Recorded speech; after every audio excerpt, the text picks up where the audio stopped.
Était une fois, dans les entrailles profondes d'une montagne oubliée, une goutte d'eau dormait depuis des siècles.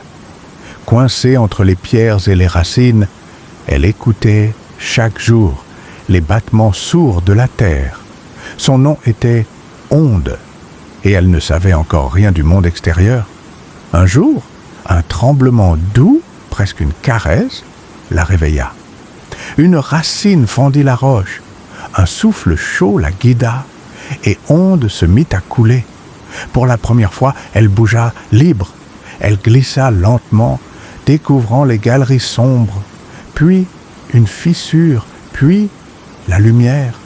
Elle jaillit à la surface sous forme d'une source claire, éclaboussant les pierres, effleurant les herbes.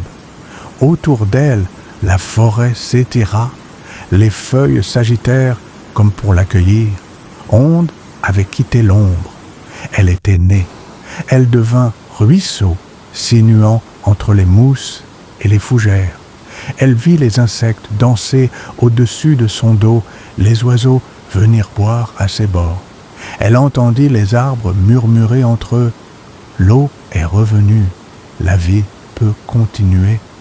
Au fil de sa course, Onde s'élargit, elle devint rivière. Les animaux vinrent y boire, les villageois s'en approchèrent pour laver, irriguer, prier.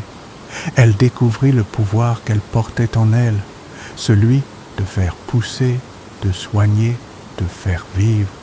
Mais Onde ne s'arrêtait pas. Elle voulait comprendre pourquoi elle était si importante. Elle traversa des champs, elle nourrissait le blé.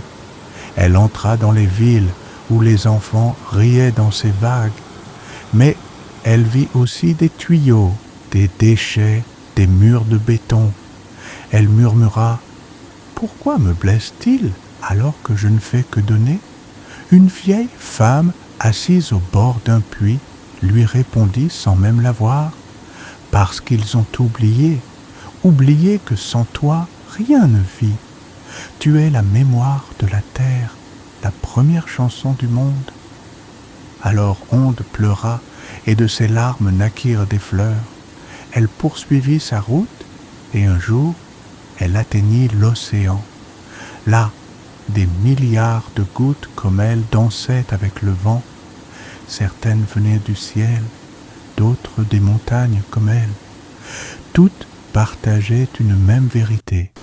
Nous sommes la vie, nous sommes l'eau, nous sommes la nature.